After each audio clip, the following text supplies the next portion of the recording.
What's going on, everyone? Happy Thursday. Hopefully, everyone is doing well, staying safe, healthy. If you had to take a COVID test, flu test, maybe a test for some other virus, I hope you have tested negative. If you did test positive, I hope you have a full and speedy recovery with no long term issues. It is time now for the Thursday edition of the Virus Update for Thursday, February 13th, 2025. If you're new to my channel, welcome to my channel. This is where I do the daily virus update, much like where you get your news on TV each and every day, or however you get your news. You get the news report, you get the sports, and then a weather report. We do a daily virus update to keep you informed with what's going on with all those viruses that can make us sick. Let's face it, there's a lot of viruses out there, and each and every day we're finding new things. We're learning about new cases, data, things we didn't know could happen before because these viruses are constantly evolving. And during the weekdays, we do get data from many different states and places around the world. Want to stay informed with what's going on? Just subscribe to my channel down below. Give this video a thumbs up, hit that notification bell, and share this video with anyone you know. Alrighty, it is the Thursday edition of our virus update, which means we do get several things that come in today. We got new data from the UK. We got new data in from Ohio, and we did get New York City added into the New York update today. Plus, we have a whole bunch of other things. There's quite a bit of news to talk about today, so you'll want to stick around for all these things. So let's get started. All right, last night in the evening, I was alerted by several people, even some friends told me about this, that there is a report of a human bird flu case in Ohio, and sure enough, it's real. There's a human H5N1 case now reported for the first time in Ohio, and we did add that to the thread on our site. My site is datareport.info. If you want to look something up, maybe something I talked about in a previous virus update, or maybe it's a study you're looking for. Anywho, moving on to this news story from Columbus, CW Columbus, and it says officials said the case is an adult male in Mercer County who worked on a farm and was in contact with diseased commercial poultry that was already infected with the virus. So this is a theme that we have seen happen many times, where there's a farm worker, they're working around animals or birds that are infected, and then they in return get sick, and in many cases do test positive for H5N1. So we'll have to keep an eye on this to see if there's any updates. Remember, recently there was also that case in Nevada as well. So that's something that is a problem as well. In Madison County, New York, bird flu has been detected, and it looks like the county health department says it was notified about a positive case of bird flu in a backyard poultry flock that housed roughly 15 ducks and geese. Per state recommendations, remaining birds will be, unfortunately, they're going to have to be killed off to prevent further spread. It's kind of the way it works with this virus. If one is infected, well, you must just assume that the majority of them could potentially become infected, and they take care of the flock. It's really sad what's happening. I mean, I hope it doesn't lead to extinction of some of these animals and wildlife, because it's a possibility if we don't do something about this soon. I mean, we are losing millions of birds in this country to bird flu. It is really sad.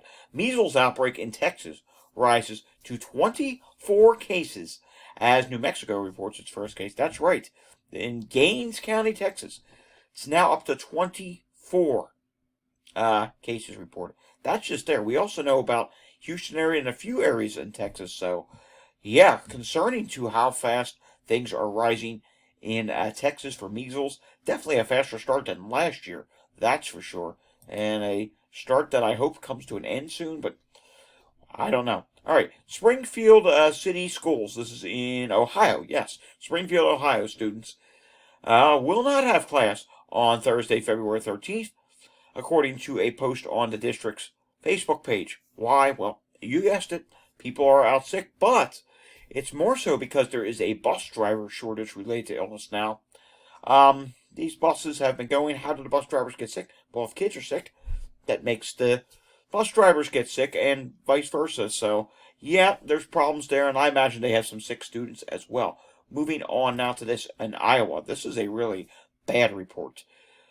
There are now over 100 schools in Iowa that report 10% or higher absentee due to illness. Over 100. Yeah, that's really bad. That's not a good thing whatsoever. You can see here the counties are listed, and it looks like Polk County has 24. Wow, that's really bad. Yeah, things are not going well in Iowa. I do believe there are a few other schools with announcements. They'll be posted in the school illness thread on my site. I'm almost caught up to that now. Just have a few more to add from last week, I believe it is. All right, we have to talk about chronic wasting disease.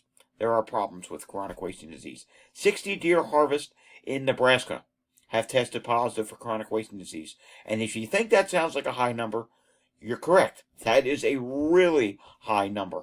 So this is not a good thing, and it looks like in terms of positive counties, Nebraska has a lot of counties, 68. Wow. So that's not good. These deer were harvested back in November, and yeah, this is just not a good thing. Chronic wasting disease is really spreading fast, but I've said it before. We have not seen H5N1 bird flu in white-tailed deer yet. If it does get into the deer population, I'm very concerned. Why am I concerned about that? Because, number one, it can spread fast between deer. Number two, hunters come in contact with deer. So that could be another way it gets to humans. But in this case, we're talking about chronic wasting disease. And tell you what, that's bad for the deer population as well. Several states, I know here in Pennsylvania, they put up chronic wasting disease management areas. And I think we're going to see some more popping up in Pennsylvania soon. I'll explain why in just a moment. Moving on now to Little Rock, Arkansas. It's coming out of the Arkansas Game and Fish Commission. And they recently confirmed cases of chronic wasting disease in northern Arkansas. That's right. 2 deer have tested positive in Cleburne County in addition to another deer in Baxter County. Samples were also found in Conway and Stone counties and were confirmed chronic wasting disease positive earlier in the season. And now moving to Pennsylvania. We talked about Luzerne County, Pennsylvania, which is up near Scranton recently. Well, not too far away, deadly deer disease, chronic wasting disease, is now detected in Carbon County. Buck, public meeting is planned. I'm assuming a chronic wasting disease management area could be coming to that region of northeast Pennsylvania. Not a good thing whatsoever. All right, moving on to this. Remember the other day we talked about UPMC, which is a health system, network of hospitals, medical facilities in western Pennsylvania. They have a couple in central Pennsylvania as well, and I believe north central Pennsylvania too. Remember they were going to do a mask requirement? Yeah, you remember that. And it was like great to see that. Guess what? They're walking backwards. Yep, backwards. See how I'm going backwards? They're taking it back. It's not going to be required anymore. It's just going to be strongly recommended. I hate when politics and whatever else pressure gets in the way of this. They're probably being pressured. Well, there's so many people putting comments. They're saying they're not going to do it. All right, or we'll just make it strongly recommended. You don't have to do it. Come on. Just do it. Just do it. Put the mandate in place. It reminds me of what happened back in Philadelphia a few years ago where we had a mandate that came back. We were one of the only cities in the country to do it. And just a couple days later, they were pressured to take that off, and off it went. It was gone. Totally ridiculous. And I'm not saying it should be mandated everywhere, but in medical facilities, kind of a no-brainer. In a medical facility, high-quality masking should work. All walks of life have to use a medical facility. And you get people that are high risk. You know, they could have several immunocompromisation disorders, all kinds of different things where if they get infected with the virus, they're going to do a lot worse off than you. It's not all about you. The world doesn't revolve around you. There's a lot of other people you will come in contact with. Please, if you're in a medical facility, consider masking up. I mean, you're going to a place, a hospital, and you're going to the emergency department. It's because you're usually not feeling well. Something's wrong. Maybe you have COVID. Maybe you have flu. Maybe it's something else. Maybe you have a heart problem. Imagine having a heart problem, then getting COVID on top of it, which COVID we know can cause heart problems. Yeah, it wouldn't be a good situation, would it? All right, moving on now to the UK. In the UK today, pretty much flat for cases. Once again this week, they went up by 4. So it's 812 weekly cases. Deaths, 106 were reported on January 31st. Some of this data is pretty well lagged, and that's up by 29. Healthcare, 807 patients admitted. That's as of January 31st, and that is up by 55. And a quick note, you see here, deaths are up 37.7%. I'm sure one of the news agencies will make an article saying, deaths up 37.7% in 1 week in UK. This alarming increase. Yeah, it's an increase. But 37% equals 29, totals out to 106 weekly deaths. It's not like they're having 1,000 deaths a week like they may have been having back in the early days of COVID. All right, taking a look at some of the other viruses. There's a little bit of a change here to the dashboard, or at least I didn't see this before. Take a look. There's little charts under each of the viruses. Measles. Yeah, measles cases. There's a little uptick there, but for the most part, they're behaving this year. Mpox clade 1B. Yeah, it looks to be low. Influenza continues to drop at this time. Meanwhile, RSV was dropping. Now it's leveling off a little bit. And COVID, we know, has leveled off for multiple weeks now. So that's this week's update in the UK. Taking a look at the viral activity levels in Canada. Let me refresh this. We haven't seen an update here in a while. COVID-19 viral activity level is moderate. Flu A is high. Flu B is moderate. And RSV at this time is running high. Taking a look at what's going on with the air qualities across the United States, we're going to see a mixed picture here. Some areas are definitely having issues, while other areas are not. The West Coast, California, Oregon, even portions of, we'll say, eastern Washington into Idaho, Montana, maybe Wyoming as well. Some problems. Central Plains, some problems. And that actually extends across the I-70 and I-80 corridor into the lower portions of the Great Lakes and portions of the east. Yeah, there's some problems there as well with air quality. Taking a look at what's going on in Pinellas County, Florida, we do see a sick person call at this time and several other different things going on there. In Philadelphia, we do see that Wednesday there were 769 EMS incidents reported. Taking a look at what is going on now out in the burbs of Philadelphia, Montgomery County, and then Chester County. And look at this. Remember we did that little, if you didn't see it, we did a little preview of today's virus update. There was cardiac arrest this morning. Look at that. Right now, yet again, another cardiac arrest and cardiac emergency. Been seeing a lot of that lately. I'm concerned how many of those type calls we have been seeing. Taking a look at Chester County. Wow. Just 3 calls in Chester County right now. And they're not good ones. Stroke, heart problems, but just 3 right now? That's really low. That's the lowest we have seen during a virus update in a very long time, man. Hey, this is 4 o'clock in the afternoon. Usually it's still busy there. I'm very happy to report about that. Hopefully Wastewater will follow with the good news, but I should mind you and warn you, Philadelphia is having a big celebration parade tomorrow. Philadelphia Eagles won. 1 million people are expected, maybe over 1 million people are expected to attend that parade tomorrow. Quick note, if you live in Philadelphia, and if you are going to attend the parade, if you are sick, maybe you're positive for one of the viruses, please consider, just don't do it. Don't go. Don't infect other people. Like I just said about the hospital bit, you don't know who's going to be next to you. That person next to you could have cancer. They could have heart problems. They could be immunocompromised. They could have COPD. If they catch one of these viruses, they very well may have a more rough time than you would. It's not all about you. It's also about keeping the people around you that are high risk safe. Okay? Get it? Good. Moving on. Taking a look at hospitals in Pennsylvania, not as bad today. This is fantastic news. Although we do see Chester County still has some problems, but again, that may slow a little bit because you just saw Chester County EMS calls right now are actually not busy, which I am very happy to report. It's about time we start seeing that happen. Now, New Jersey might be a little bit of a different story here. We're seeing a few different things happening here in Jersey, and 1, 2, 3, 4, 5, and let's scroll down. Sometimes there's another one. Oh, look at this. There's more on the bottom. So let's go back up to the top. And yeah, New Jersey is having some problems at several different facilities across the state. So that's not a good thing. Taking a look at Walgreens flu for this week, the national positivity rate is 7.11%. And that's out of a total test, 11,356. Let's click on a few states. We haven't done this week. And Idaho is 10.71%.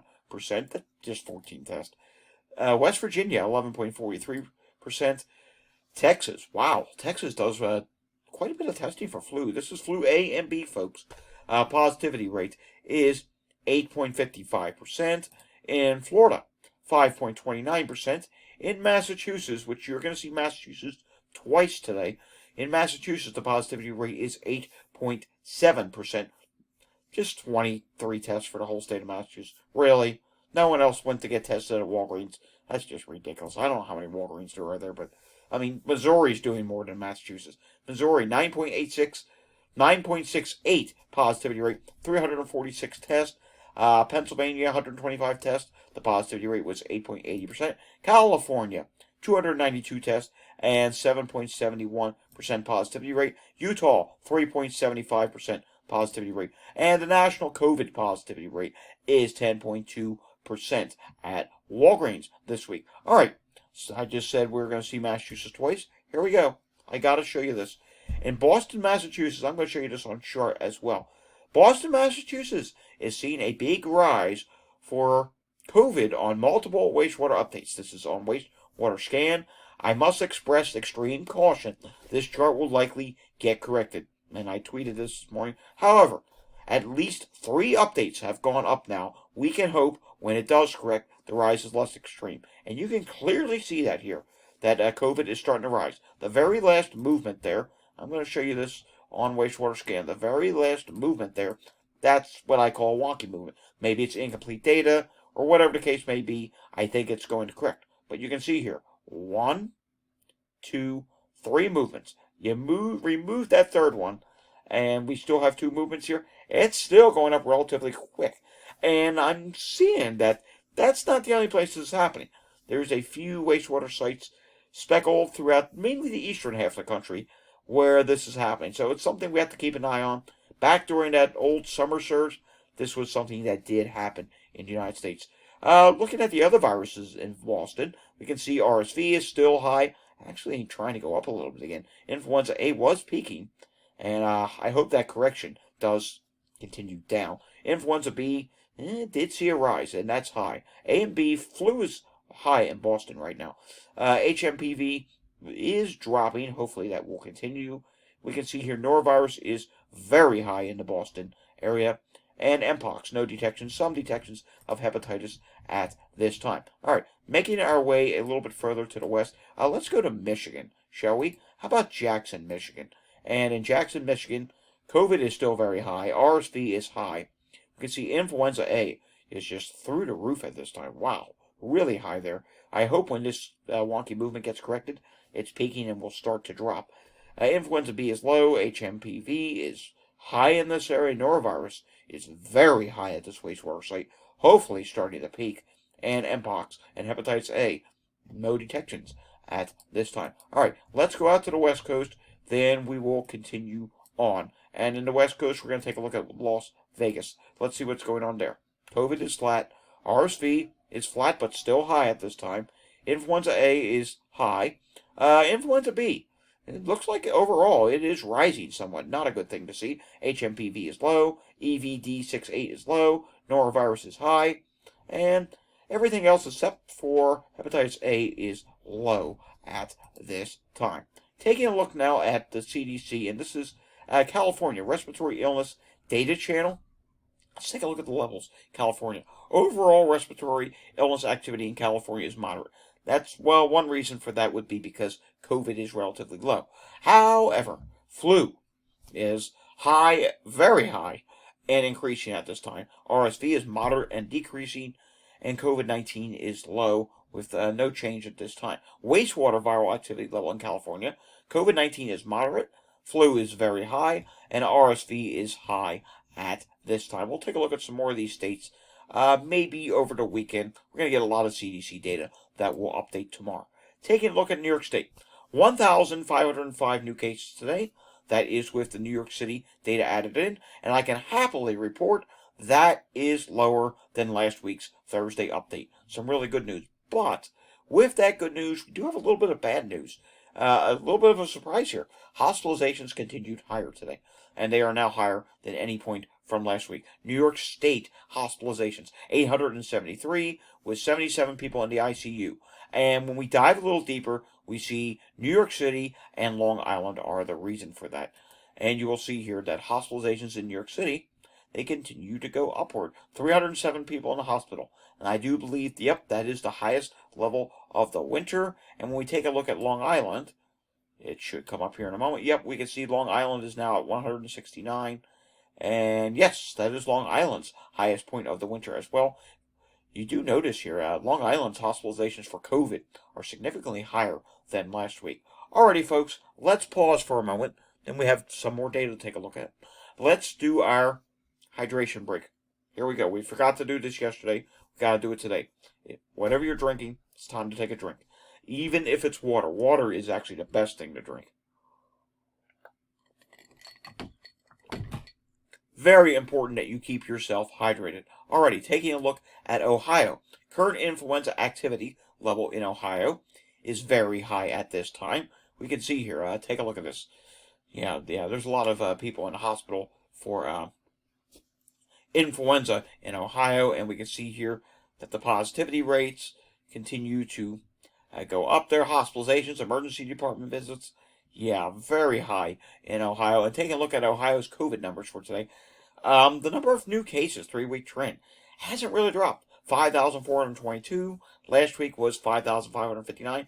It just dropped slightly. What has dropped is hospitalizations. The overall 3-week trend for hospitalizations is dropping. 191 people were sent to the hospital for COVID in the state of Ohio. Now, when we take a look at ICU admissions, as this refreshes on me, we see that they are flat over last week. Deaths did rise from last week. 46 versus 24 last week, and then multiple weeks ago it was at 47. So deaths have gone up once again back to where they were just a few weeks ago. All right, taking a look now at some data from CJS 83172, just a few states here. Daily number from Florida yesterday was 463 new cases and 13 new deaths. One of those deaths was from 2023, and the rest are from the start of 2025. New Jersey, weekday number, 574 new cases and 5 new deaths. New York, daily number, 720 new cases. Puerto Rico, daily number, 246 new cases and 1 new death. Arizona, weekly number, 1,133 new cases. Delaware, weekly number, 267 new cases and 4 new deaths. North Dakota, weekly, 304 new cases. Oregon, weekly, 148 new positive tests, a test case positivity rate of 3% and 6 new deaths. South Dakota, weekly, 393 new cases and 8 new deaths. Tennessee, weekly, 233 new state-reported hospitalizations. And Washington, weekly number, 372 emergency department visits and 9 new deaths. Already, folks, that was a lot of data today, wasn't it? We learned about Ohio having its first H5N1 case, and I'm going to be completely honest with you, with some places starting to increase the checking for subtypes, such as H5N1. It would not surprise me if over the next couple of weeks we do start to see more cases pop up. And another reason would be we're seeing a lot more reports now of these various different outbreaks going on at farms. And, human beings, farmers, do come in contact with these birds and animals. So it is very possible, or very likely, that we are going to see more H5N1 cases in humans to come in the near future. Alrighty, folks, that does it for the Thursday edition of the Virus Update. If you enjoyed this update, give it a thumbs up, subscribe down below, hit that notification bell, share this video with anyone. Of course, leave your comments down below, and ways to support the channel are also listed down below. I will see you all again next time, which will be tomorrow. Until I see you again next time, stay safe, everyone, and have a fantastic Thursday afternoon. Thanks for watching.